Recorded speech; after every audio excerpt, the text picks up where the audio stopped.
할렐루야. 그리스도의 평화가 여러분과 함께 하시길 소원합니다. 오늘 할렐루야 임마누엘 찬양대 귀한 찬양 참 은혜스럽고 감사합니다.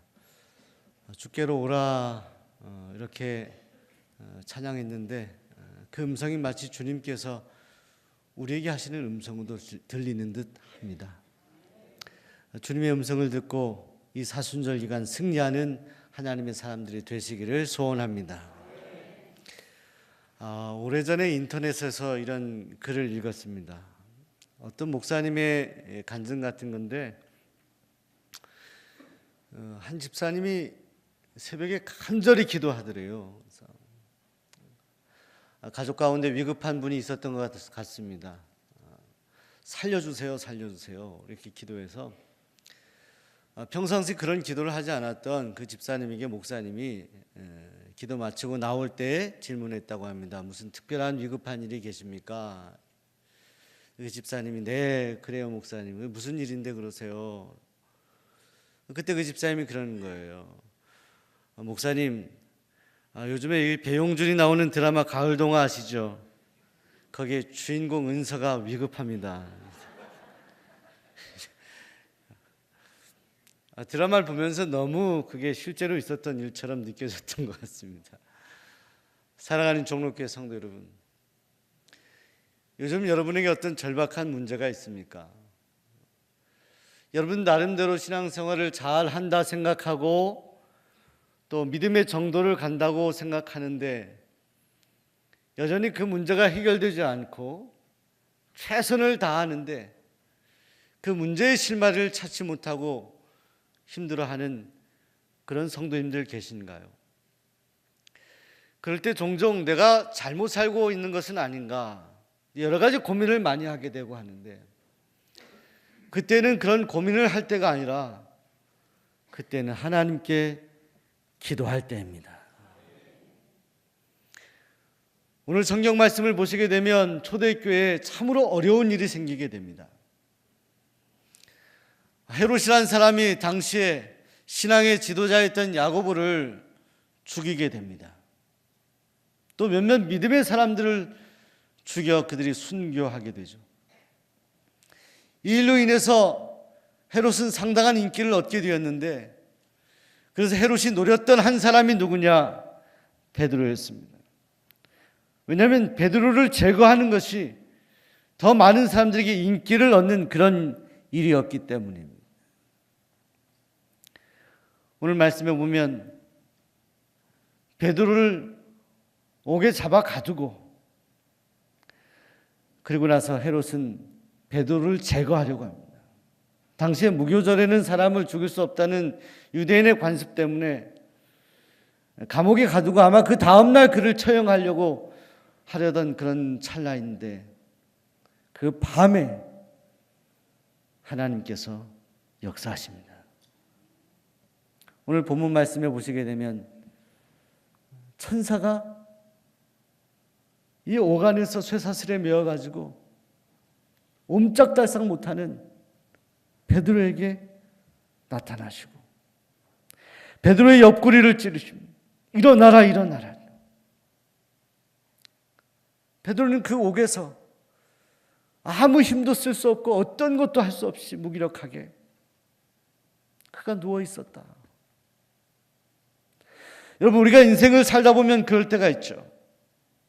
어떤 것도 손에 잡히지 않고 너무너무 힘들고 어려운 시간들 보내면서 마음 아파할 때가 있습니다. 사면이 초과이고 어디에도 탈출할 그런 방법이나 길이 없어 보일 때 이렇게 베드로처럼 옥에 갇혀 아무것도 할 수 없는 무기력한 베드로처럼 그렇게 우리도 지날 때가 있죠. 근데 그런 베드로에게 주의 사자가 나타나서 베드로를 깨우는 거예요. 베드로가 잠에서 깼죠. 그때 이 쇠사슬이 벗겨지고요.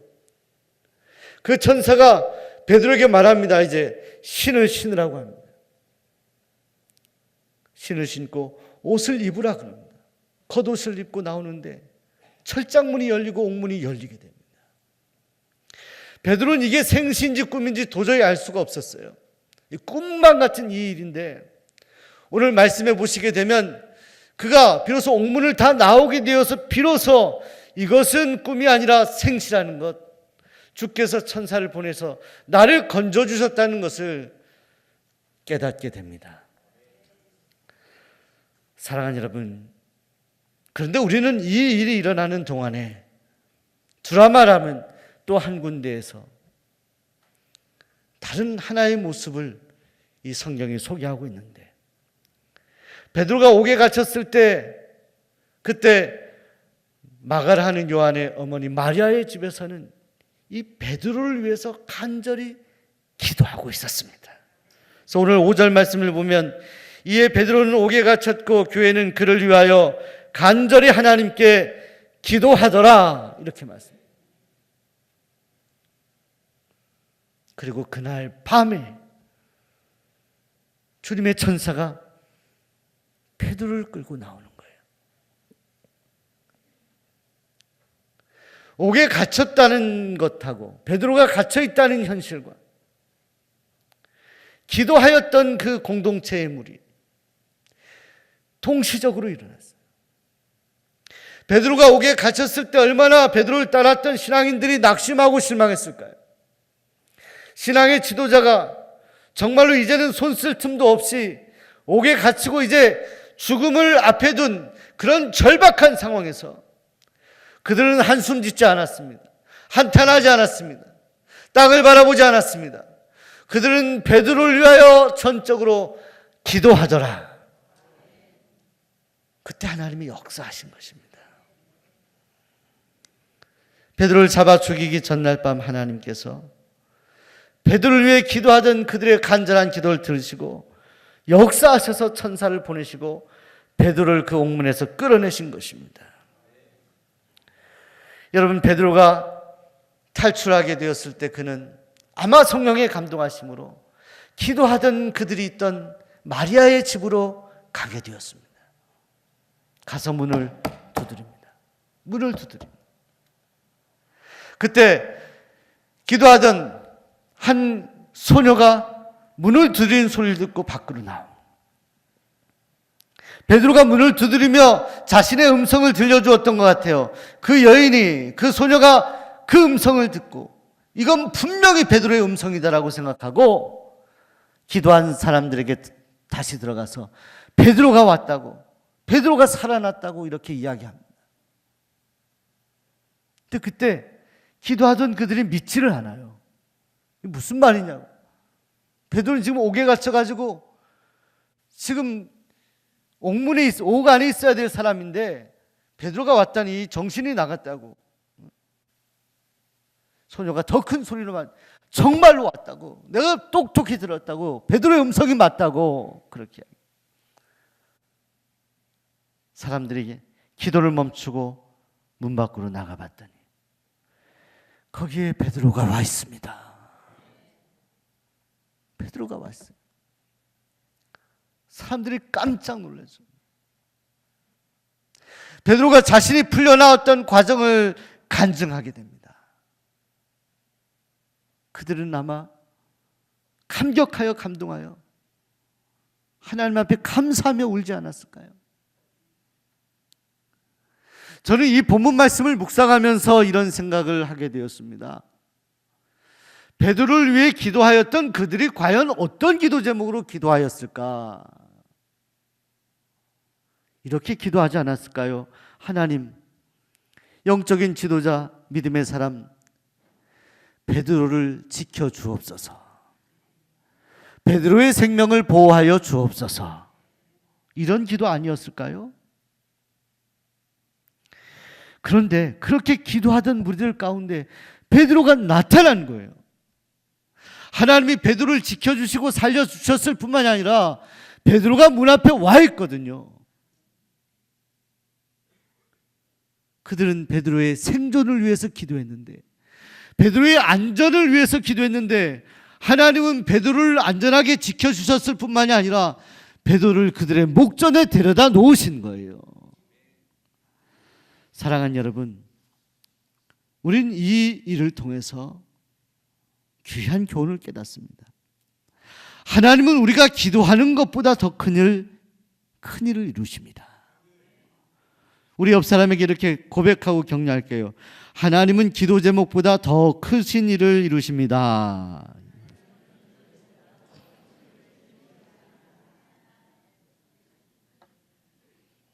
우리 집사람에게 하나님은 좋으신 분이십니다.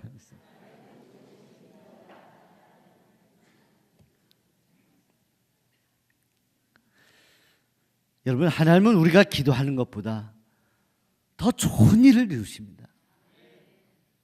문제는 우리가 기도하지 않는다는 거예요. 문제를 만났을 때 그것 때문에 한숨 쉬고 있다는 거예요. 한탄하고 있다는 거예요. 땅을 보고 있다는 거예요. 우리 그 찬양이 있잖아요.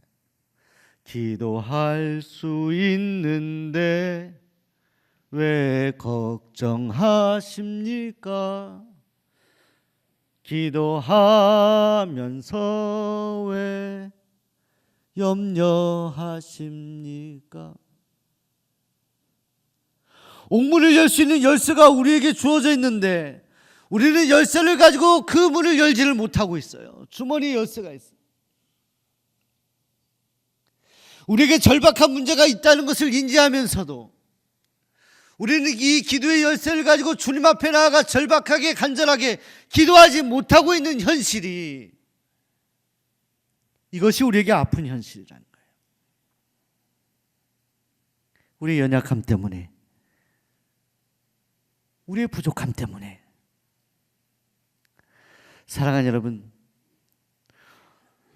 어떤 한 집사님의 간증, 이런 간증 들은 적이 있습니다. 하나님을 웃겼더니 하나님이 응답하더라라는 간증인데요. 그 집사님의 남편이 신앙생활을 하지 않는 분이어서 이 집사님이 남편을 위해서 간절히 새벽마다 기도하였다는 것입니다. 기도하여도 응답하지 않으셔서 어느 날 기도하는데 하나님께서 마음에 자꾸 그 남편의 구두, 신발을 생각하게 하시는 거예요. 그래서 어느 날은 새벽 기도 나올 때 그 남편의 신발을 가지고 나왔다는 거예요. 그리고 그 신발을 품에 안고 기도하다가 그 신발을 강단 앞에 놓았어요. 그리고 이렇게 기도했다는 거예요. 하나님, 구두가 먼저 나왔사오니 이 구두 주인도 이 구두를 따라 나오게 하여 주옵소서. 이렇게 기도했다.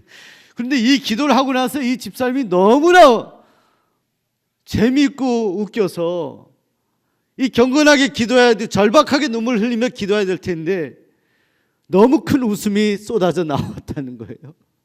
그날은 한참 웃다가 다시 구두를 가지고 집으로 돌아오고 그렇게 며칠을 기도하였어요. 근데 그날 그 주일이 되었는데 교회를 나오려고 나서는데 남편이 교회 가는 그 집사님에게 이렇게 말하더래요. 여보, 오늘은 나도 당신 따라 교회나 한번 가보면 어떨까? 할렐루야. 사랑하는 여러분, 기도하면 하나님은 반드시 역사하십니다. 기도하면 응답하세요. 그런데 우리가 생각하고 상상한 것보다 더 놀라운 일을 우리에게 보여주시고 들려주시고 응답하신다는 거예요. 미국의 세들백 교회에 릭 워렌 목사님이 계십니다. 참 유명한 교회예요. 그런데 이 교회가 참 많이 부흥을 했는데 이게 부흥할 수 있는 그런 장소가 아니에요. 뭐 신도시거나 그런 데 있는 것이 아니라 저도 가봤는데 이 농촌 이런 데 있어요. 그 교회를 가다 보면 젖소가 막 이렇게 풀을 뜯고 있고 그래요. 그러다가 교회가 나오는데 교회가 넓은 대지를 사가지고 전원 같은 곳에 교회를 지었는데 토요일마다 성도들이 와서 찬양하고 예배하고 주일도 찬양하고 예배하는 그런 교회. 저는 토요일날 방문했는데 토요일에도 성도들이 나와가지고 간절히 기도하고 찬양하고 예배하는 것을 보았어요. 그런데 이 목사님에게는 아주 심각한 병이 있었습니다. 뇌기능 부전증이라는 병인데, 좀 긴장하거나 조금 화가 마음에 나면 이 아드레날린이라는 호르몬이 지나치게 많이 분비가 되어 가지고 현기증이나 앞이 보이지 않는 그런 증상이 나타난다는 거예요. 그래서 이 목사님이 늘 기도하기를, 하나님, 제가 설교할 때 현기증 나서 쓰러지지 않게 주옵소서, 이 기도를 드렸다는 거예요. 혼자 기도드리기가 그래서 주변에 기도하는 성도들에게 부탁을 드렸다는 것입니다. 사랑하는 성도 여러분, 저를 위해서 기도해 주시는데 다른 기도가 아니라 제가 설교할 때 쓰러지지 않게 해 주옵소서, 이렇게 좀 기도 좀 부탁드리겠습니다. 성도님들이 그 목사님을 위해서, 담임 목사님을 위해서 기도하는데 이렇게 기도하는 거예요. 우리 목사님 붙잡아 주셔서 설교 중에 쓰러지지 않게 해 주시고 설교 잘 마치게 해 주세요. 그들의 기도는 위대한 설교, 감동 있는 설교를 해달라는 기도가 아니라 설교하는 동안에 목사님이 쓰러지지 않게 해달라는 그런 소박한 기도였어요.